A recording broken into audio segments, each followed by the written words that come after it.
You're listening to PetLifeRadio.com.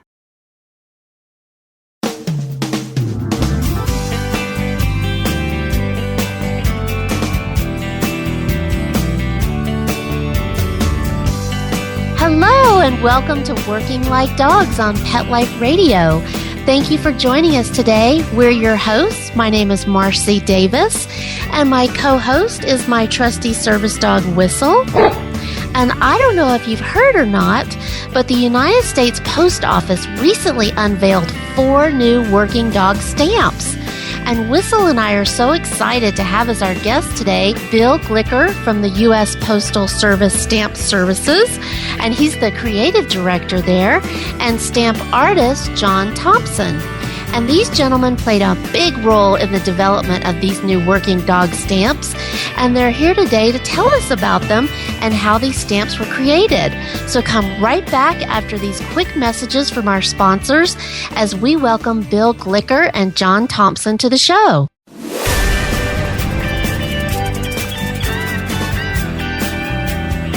We'll be right back, right after these messages. Stay tuned.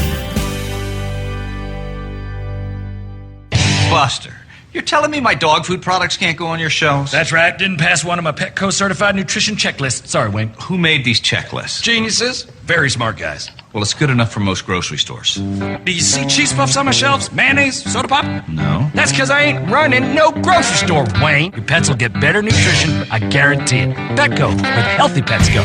Go to PetLifeRadio.com/Petco and get $6 off your order of $60 or more and up to 40% off hundreds of items at Petco. PetLifeRadio.com/Petco. Dyson. The new Dyson Animal Vacs are powerful bagless upright vacuums for homes with pets. Air muscle and radio root cyclone technology generates the strongest suction power to powerfully remove dust, dirt, and pet hair from the home or car. To order your Dyson Animal Vac, go to PetLifeRadio.com/Dyson. PetLifeRadio.com/Dyson to order your Dyson Animal Vac today. Dyson. Music to your ears.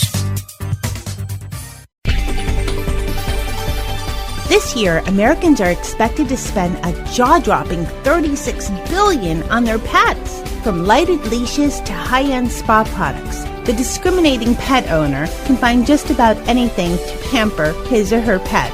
Hi, this is Michelle Fern.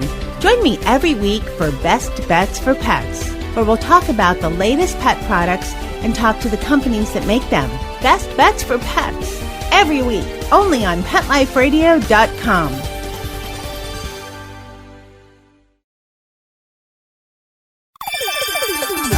Let's Talk Pets on PetLifeRadio.com.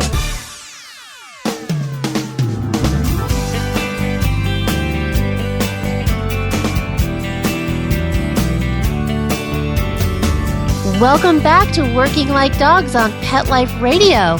We'd like to welcome our guests today, Bill Glicker and John Thompson. Welcome. Thank you. We're so happy that you could be with us today to tell us about these wonderful new stamps that everybody's buzzing about. So, Bill, can you tell us who came up with the idea of a working dog stamp? Well, the working dog stamp came about through the Citizen Stamp Advisory Committee. They're a group of citizen volunteers who meet 4 times a year to help the Postmaster General of the United States Postal Service decide on the annual stamp programs, both from a subject standpoint and design standpoint. We had been getting a lot of correspondence over the years from the public requesting a war dog stamp, so we, in listening to that request, decided to expand it a little bit and do a block of 4 that covered 4 different areas that dogs perform in, basically. Wow, that's so cool. Who knew there was a Citizen Stamp Advisory Group? Yeah, how do you get on that group? That sounds like a really fun thing to do. There's different ways of getting on the committee, and they are picked sometimes by the Postmaster General himself and sometimes through our own research to figure out subject areas that we need their advice on. Oh, that's so cool. And so people were coming forward saying that they wanted a war dog stamp, and I'm sure other dog stamps, because as much as we all love our dogs, I'm sure that you get requests for that all the time. Whenever we put a dog on a stamp, it's always a big seller. Yeah. So what was the process for getting the stamp approved? Basically, the process goes through the Citizen Stamp Advisory Committee. They first develop a creative work plan that covers the subject area that they want covered, and that's, we do a certain amount of research, and that's how we came up with the search dog, the comfort dog. And then one of our art directors, we have 5 contract art directors who work with us, and they choose an artist. In this case, Howard Payne, our art director, chose John, and they worked together on developing the design. Once the design was developed, it came back to the committee for final approval, and that's basically it in a nutshell. Wow. And how were the 4 dogs chosen? The 4 dogs themselves, I think John may have to weigh in on that one. John was given the 4 areas, whether it be, a comfort dog or a search dog, but then it was kind of between Howard, the art director, and John. John, would you like to speak to that? Yes. Actually, when it started out, this was a 10-dog project, and there were many, many more categories, and Howard came up with most of them. And I probably came from the advisory board before that. So I only got involved at the stage where Howard called me. I knew who Howard was by reputation. I remember him from the National Geographic, where he was the art director there, and we've kept in touch, randomly over the years. And eventually I ran into him someplace and gave him a book, children's book I had done. And he liked the way I painted. And he did not really care that I wasn't necessarily a dog artist, although I have done dogs. That wasn't Howard's main concern. He wanted a good painter. And I admired the whole approach he was using there. He was just a ball to work with as an art director. So we came up, and eventually I just started drawing as many categories as possible. He was never breed conscious at all. He said, if a dog can do a job, that's all we're concerned about. And if a little dog can do a big job, whatever, or a big dog can do a little dog's job, that's great. So what we ended up doing was I eventually broke it down into about 12 categories. And then I didn't even know the format of the stamp, actually, at that point, whether it be horizontal or vertical. So I originally came up with sled dogs, tracking dogs, guide dogs, herding dogs, search and rescue, dogs that assist the disabled, therapy dogs, comfort dogs, hunting and retriever dogs, war dogs, police dogs, sector dogs, etc. We would just keep drawing until they eventually started, I think, putting categories together. That's why war dog and police dog probably got combined to tracking dog, etc. Does that make sense? Yeah, that's awesome. What a fun project for you, John, to get to draw all those dogs. Yeah, and tell us now, how did they narrow it down to those 4? I'm not sure. As I say, I think it might have been partially combining categories. But like I would, do sheep herding dogs and cattle dogs, and then eventually you realize, well, we probably need 2 kinds of herding dogs. So eventually that became a decision that was done at post hoc.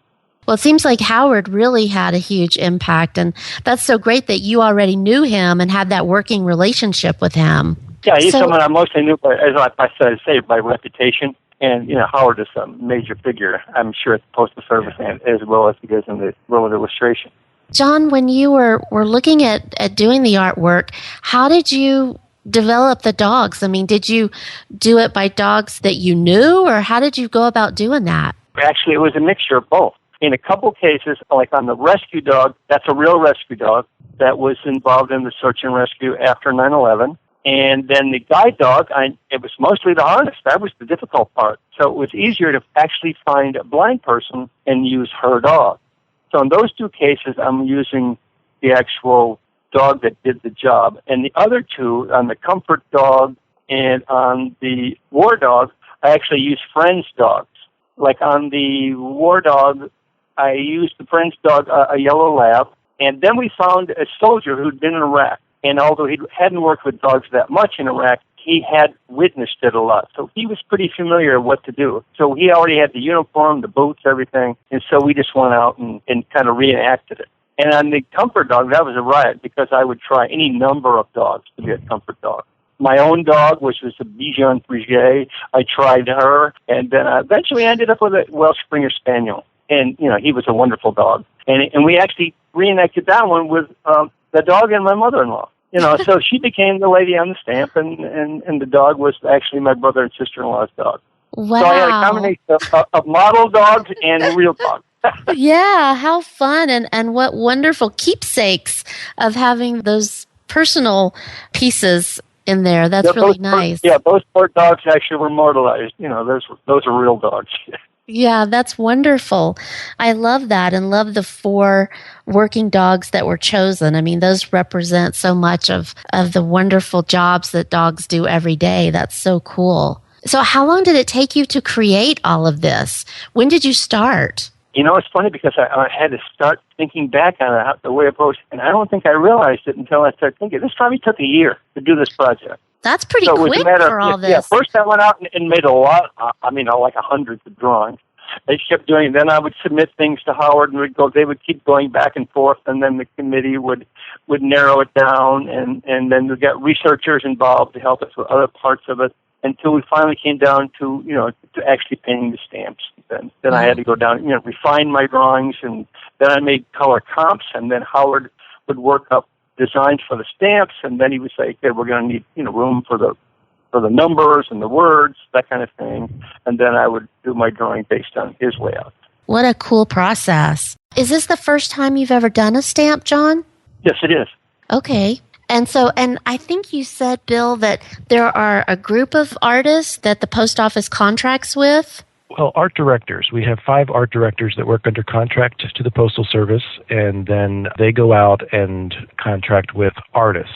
The contracts go through us, but they choose the artists. There are sort of a pool of artists that we have worked with before and we go back to on a regular basis, but we're always trying to find new talent and have a different look on stamps. So we're always out there looking for new artists. Wow. So if an artist wanted to get involved with that, what should they do?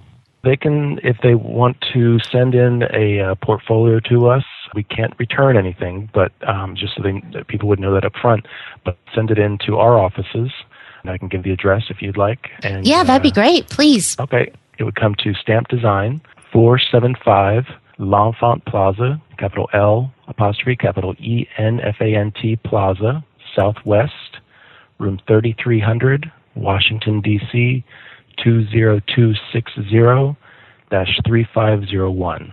That's great. What an opportunity. And I hope our listeners will take you up on that, because that would be such a fun gig to actually get to work and design that. And it seems like such an awesome process that really evolves with a lot of input. Every stamp issue is a different experience, and it's all to a good end. Yeah, definitely. Well, we are going to take just a quick break and hear some important messages from our sponsors. And we hope you'll come right back as we continue visiting with John and Bill and hear more about how these beautiful stamps came to be. So come right back.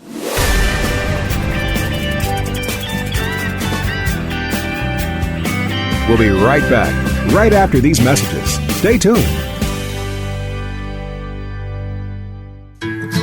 Every pet is unique. Maybe they're gray in the muzzle, yet young at heart. Maybe they're growing out of the puppy stage and into their paws and ears. Or maybe they're just trying to maintain a more girlish figure.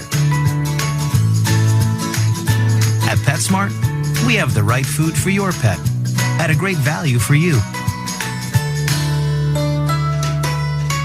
PetSmart. Be better together. Go to PetLifeRadio.com/PetSmart and save up to 30% on toys, collars, leashes, PetSmart gift cards, treats, and more. Go to PetLifeRadio.com/PetSmart today. Love your pets but wish their medications were a lot less expensive? They are at 1-800-PET-MEDS. You'll not only save on flea and heartworm medications, but on prescriptions for arthritis, incontinence, thyroid, and more. And you get fast service, free shipping, and a 100% satisfaction guarantee. Plus, our licensed pharmacists ensure accuracy, monitor drug interaction, and more. See why over 5 million people have trusted their pet's health to 1-800-PET-MEDS, America's largest pet pharmacy. Call now or order online. Go to PetMeds.com/work, WORK, to get 10% off any order and free shipping on orders of $39 or more at PetMeds.com. How would you like your business to reach out and invite in our audience, we have a brand new trademark concept called InfoSeeds. InfoSeeds are short 20-second seeds of information about your place of business, practice, or service. Is the best, most cost-effective way to invite us in. We only have a limited number of slots left. For more information, visit the website PetLifeRadio.com. Click on sponsorship information. There you can listen to a sample of InfoSeed. Remember, only a limited number of opportunities are available. When you're looking to add a pet into your life, consider adopting a homeless animal from your local shelter or rescue group. Whether you want a kitten, puppy, or a more mature pet, a purebred or a one-of-a-kind mixed breed, even a rabbit or hamster, your shelter has the best selection of animals anywhere, all screened for good health and behavior. PetLifeRadio.com presents Take Me Home with your host, Susan Daffron. Join us each week as we showcase wonderful pets, tell stories, and even throw some pet education into the mix. So get ready to find out why the pet adoption option can be a great way to add a furry companion into your life. Take Me Home every week on demand, only on PetLifeRadio.com.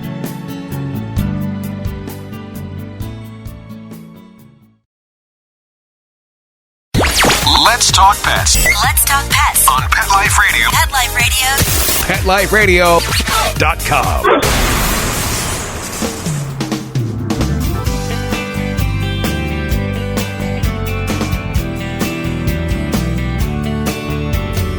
Welcome back to Working Like Dogs on Pet Life Radio. And we're visiting today with John Thompson, who's the stamp artist, and Bill Glicker from the U.S. Postal Service. And we're talking about the 4 new working dog stamps that have just been released. And the artwork is just so beautiful. And I was wondering, John, are prints of the art available that people could purchase? Yeah, actually, I've made giclée prints, which is actually a French word for, I think, ink spray. But it sounds much better calling it giclée. But yeah, I actually pulled prints that are the actual size of the art, and the art, I'm sure, for most stamps is not very big. In this particular case, they're 10 inches high by 6 inches wide, the artwork. And they look pretty much like the original because it's a really beautiful printing process. I actually can pull them on demand that way. I don't need to do huge runs. They're one print at a time. Oh, nice. And how much are they? I can make those available for like $100 a piece. And, $100 each. Have a little shipping on for wherever, if somebody lives in Alaska or somebody lives in the next town, the price might be a little bit different. But that's about it. It's about $100. Mm-hmm. Yeah, that's great. And how can our listeners reach you if they want to order a giclée? Probably email be the best way. I don't know how most people like to. Email's great. Okay, that would be J as in John, M as in Michael. That's JMTHOM01 at syr.edu. Okay, great. Thank you for that, because I know a lot of our listeners may want those because they're so beautiful. I think I might need some of those myself. Those are really nice. Yeah, that's great. So tell us, Bill, how do you determine the value of the stamps? I think these are 65-cent stamps. They are, yes. The value itself is really determined by the Postal Rate Commission. That's the value that basically the 65 cents covers the second ounce rate for stamps. So what then happens is we know we have to fill that slot, and then we try to find something that we think the public would find attractive. So that's how the dogs ended up in that rate. Okay. And will that rate ever change, or is that yes, set? It probably most likely will change by next year, although sometimes it goes 2 years. Okay. So whenever the postal fees change is when that would change. Okay, gotcha. Yes. Uh-huh. I was wondering, what's the life of a stamp? Is it indefinite, or is it only available for a period of time? There's 2 ways of looking at that. The stamps never expire, so certainly you can always use it once you have it. But they'll stay on sale basically for the life of the rate. So when the rate changes, these stamps would then no longer be available for sale through the United States Postal Service, but they would still be available through the secondary market, stamp dealers and collectors. Okay. So can you tell us a little bit about that other market? Basically, it's the stamp collectors and dealers throughout the country. Some of them are very small shops and some of them are rather large, but they will buy a quantity to have into the future, basically, so that if someone wanted the stamps after they were no longer for sale through the USPS, they would have an option to buy them through the dealers. Ah, okay. Well, I was wondering if there were any special stamp collector opportunities that were out there. If you buy them in bulk, are there some deals, or is it the face value? No, it's face value. Stamps are essentially the equivalent of U.S. currency, so they can't be discounted. They're good for the rate that they're assigned, and the USPS cannot change that. A dealer could do something in the aftermarket, but from our standpoint, they are 65-cent stamps, no matter if you buy one or if you buy 6,000. Okay. Yeah, I wondered about that. Mm-hmm. And I was wondering, are you thinking, John, about working on another project with the post office, or is this... Yeah, I have another stamp I've done for the post office that hasn't come out yet. I noticed the way it works is you basically do the job, and then the stamp apparently goes into inventory, and then when that category comes up, each year, then your stamp comes out, and then everybody's obviously sworn to secrecy as to what the project is until the stamp actually comes out. Oh, okay. So you can't tell us. But it was such a wonderful project. I would do another stamp in a minute. That's just one of the. And I think most illustrators, this is one of the plum assignments that everybody is always looking for, and it's one of those things that just sort of adds to your whole career. Yeah, it's such a contribution. I mean, like you said, it's just such a long-term contribution that you've made. That's just so awesome. And yeah, it does seem like the dream gig. Yeah, it is. It's funny because I've probably gotten more notice on this stamp than any other job I've ever done. Yeah. Well, yeah. I get it from regular people that just say, "Oh, is that a Welsh Springer Spaniel? My dog is a Welsh Springer Spaniel." That kind of thing. And or I get it from organizations, or I get it from people like you, and I go, "Well, this is great." Yeah. I think there's probably more the dogs that are getting the attention than me. But that's okay. Well, I have to say, as living with the working dog for over 20 years, when I go out in public, people are hollering, "Hey, Whistle," and "Oh yeah, hey, can't remember your name." And I'm like, "I'm just with Whistle." Yeah, that's just the way it is. The dogs always upstage us. Yeah. So tell us, how can our listeners purchase these stamps? The stamps are available through any postal outlet, so, your local post office. They can also be found on USPS.com/shop. They can be ordered by telephone through our 1-800-STAMP-24 line. And for other information on the background of stamps or sort of the stories behind the stamps, we have a site that's called BeyondThePerf.com, which is sort of behind-the-scenes look at stamps. Okay, cool. And can you spell that out for us? Beyond the Perf, P-E-R-F? P-E-R-F. The wavy line on the outside of a stamp is called the perforation. Yep. So this is the stories beyond the perf. And is that .gov or .com? .com. Okay, great.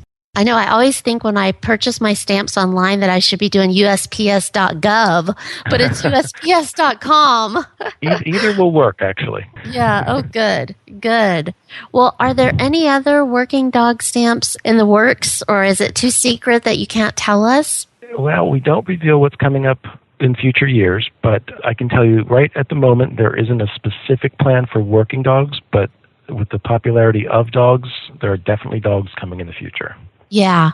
So can you tell us about some of the dogs you've had in the past? Yeah, one of the last stamps that we had come out in 2011 was the Oni stamp. Oni was a postal dog, and we honored him on a stamp just last year. Oh, that's great. Proven to be very successful. What's been your biggest selling dog, do you know? That's hard to say. Oni did very, very well. It actually sold out. Before this, we've had Adopt a Shelter Pet, which featured both dogs and cats. We also had a spay-neuter stamp several years ago that had a puppy and a kitten on it. So they literally just sell out when we put stamps out with dogs. Yeah. They're hugely popular. I'm sure. Well, we've been so excited about the working dogs, and it's so great that you were able to do 4 instead of just having to narrow it down to 1. Right. I can't imagine how the committee could have narrowed it down to one. No, it didn't make sense.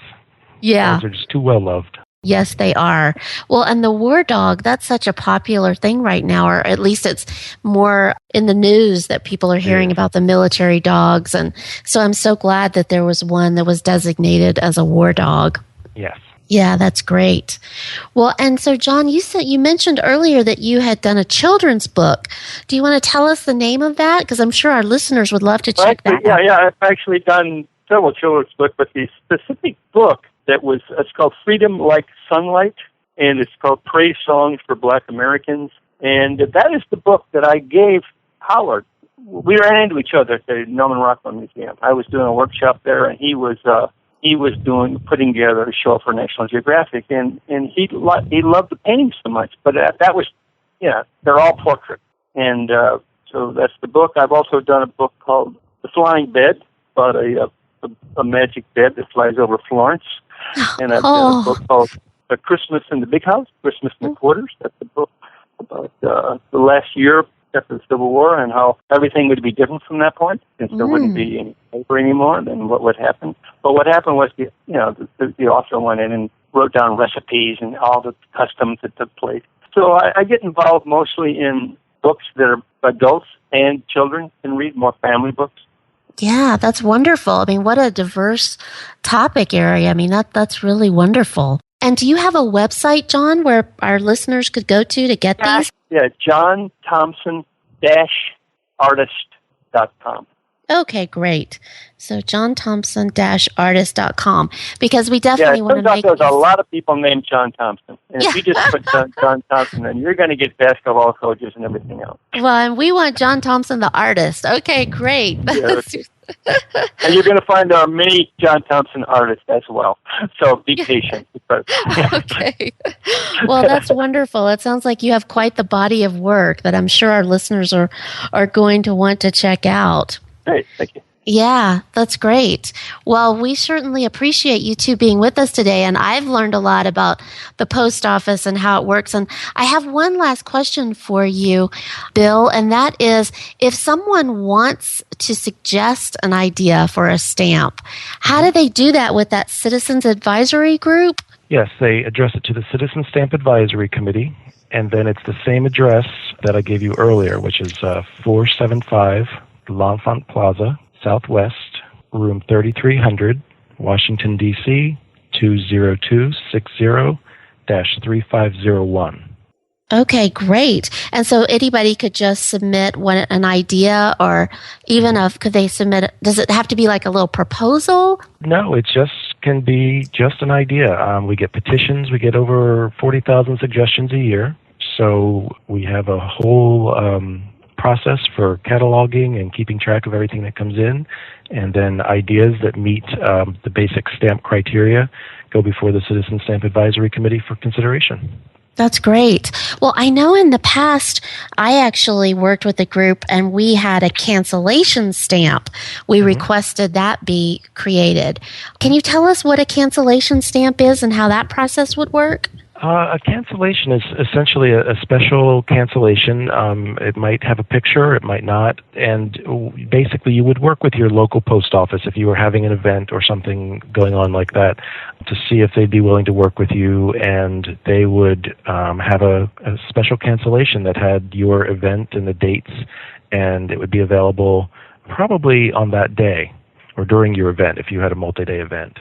Well, we would love to have a cancellation stamp for International Assistance Dog Week, which is a celebration that we're really excited about that happens every year. So maybe we should do that. Yeah. Yeah, great. Well, thank you two so much for being with us today. It's so exciting to hear about this worthwhile project, and thank you for the work that you've done to honor working dogs. We really, really appreciate that. Thank you.